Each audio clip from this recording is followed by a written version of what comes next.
प्रश्न नंबर 1 का छठा। यहाँ पर जो है आपको द्विघात बहुपद दे रखा है 3x² माइनस एक्स माइनस 4। ये द्विघात बहुपद आपको दे रखा है। ठीक है, तो मैं वापस उतार लेता हूँ इसको। देखो 3x² माइनस का एक्स माइनस का 4।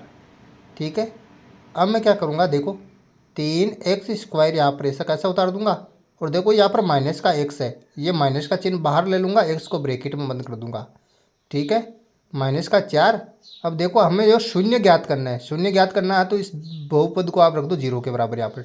ठीक है, अब आपको क्या करना है, यहाँ पर x² के गुणांक और अचर पद को गुणा कर लेना है। ठीक है, यहाँ पर x² का गुणांक तो है 3 और यहाँ पर अचर पद है 4। 3 और 4 को गुणा करूँगा तो कितना आ जाएगा 12। अब देखो ये ब्रैकेट के अंदर जो x है इसको इस प्रकार से तोड़ना है, आपको इस प्रकार से लिखना है कि यहाँ पर जोड़ने में घटाने पर तो x आए, लेकिन गुणा करने पर यहाँ पर 12 आ जाए आपके पास। देखो मैं 4x में से 3x यहाँ पर घटाऊंगा। ठीक है, 4x में से 3x घटाऊंगा तो यहाँ पर x आ जाएगा, और 4 को और 3 को मैं गुणा करूँगा तो 4 तिया कितना आ जाएंगे मेरे पास 12 आ जाएंगे। तो इस प्रकार से आपको जो है x को तोड़ देना है 4x माइनस 3x में। तो अब आगे लिखो यहाँ पर 3x²। ठीक है, माइनस का चिन्ह बाहर ले लूँगा, और x को क्या तोड़ा था, x को तोड़ा था हमने 4x माइनस 3x में। ठीक है, और माइनस का 4 ऐसा कैसा आ जाएगा, बराबर का आ जाएगा यहाँ पर 0। ठीक है, अब देखो यहाँ पर जो है 3x², माइनस के चिन्ह को अंदर गुणा करूँगा तो माइनस के 4x, माइनस को माइनस से गुणा करूँगा तो प्लस का 3x, माइनस का यहाँ पर आ जाएगा 4, बराबर का आ जाएगा यहाँ पर 0। ठीक है, अब देखो आपको क्या करना है, 3x² माइनस 4x में से यहाँ पर कॉमन लेना x। ठीक है, तो x कॉमन ले लिया यहाँ पर मैंने। x कॉमन लेने के बाद जो अंदर क्या बचेगा 3x माइनस का यहाँ पर 4। ठीक है, अब देखो 3x माइनस 4 में से मैं कॉमन लूँगा यहाँ पर प्लस का 1, तो यहाँ पर प्लस का 1 कॉमन ले लूँगा। ठीक है, और अंदर क्या बचेगा, अंदर यहाँ पर बचेगा यहाँ पर 3x माइनस का 4 बराबर 0। अब जो है मैं इनको गुणनखंड के रूप में लिख लूँगा। देखो 3x माइनस 4, 3x माइनस 4 तो मैं इसको एक बार लिख लूँगा 3x माइनस 4 और ब्रैकेट में बंद कर दूँगा, और देखो x प्लस 1 इस प्रकार से गुणनखंड के रूप में लिख लूँगा, वो बराबर का 0। अब अगर 3x माइनस 4 को 0 के बराबर रखूँ तो देखो यदि 3x माइनस का 4 बराबर के 0।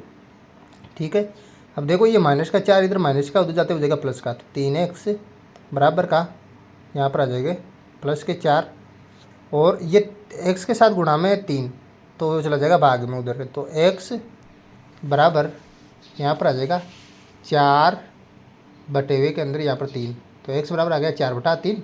ये पहला शून्य का हुआ, इसको नाम दे दूंगा मैं एल्फा। ठीक है, अब यदि मैं x प्लस 1 को बराबर रखूँ 0 के, देखो x प्लस 1 बराबर आ जाएगा मेरे पास 0। ये प्लस का 1 इधर प्लस का उधर जाते हो जाएगा माइनस का, तो x बराबर यहाँ पर जो है ये हो गया माइनस का 1। ये आया दूसरा शून्य का हमारे पास, इसको नाम दे दूंगा मैं यहाँ पर बीटा।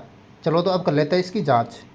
अब जो है इस प्रकार से जांच यहाँ पर लिख लेनी है आपको। ठीक है, अब करूँगा मैं एल्फा प्लस बीटा यानी कि शून्यकों का योगफल। यहाँ पर एल्फा प्लस बीटा किसके बराबर होगा, एल्फा प्लस बीटा होगा यहाँ पर माइनस b/a के बराबर होगा। ठीक है, एल्फा का मान क्या आया था हमारे पास 4/3। ठीक है, और बीटा का मान क्या आया था, बीटा का मान आया था माइनस का 1, बराबर आ जाएगा यहाँ पर माइनस के चिन्ह की जगह माइनस के चिन्ह, और b क्या होता है, b होता है x का गुणांक। x का गुणांक क्या माइनस का 1, तो माइनस का 1 आ जाएगा, और a क्या होता है x² का गुणांक, तो बटे के अंदर 3 आ जाएगा यहाँ पर। अब देखो यहाँ पर लेस से लूँगा 3 का और 1 का, तो यहाँ पर लेस आएगा मेरे पास 3। ठीक है, फिर 3 को 3 से भाग दूंगा तो 1 बार जाएगा, 1 को 4 से गुणा करूँगा तो यहाँ पर आ जाएगा 4। ठीक है, फिर 1 को 3 से भाग दूंगा 3 बार जाएगा, अब 3 को 1 से गुणा करूँगा माइनस का 3 आ जाएगा यहाँ पर। ठीक है, फिर माइनस को मैं माइनस बराबर का चिन्ह लगा के माइनस को माइनस से गुणा करूँगा, इधर देखो माइनस से गुणा करूँगा तो यहाँ पर प्लस का 1 आ जाएगा। ठीक है, तो यह आ गया प्लस का 1 बटे के अंदर आ जाएगा यहाँ पर 3।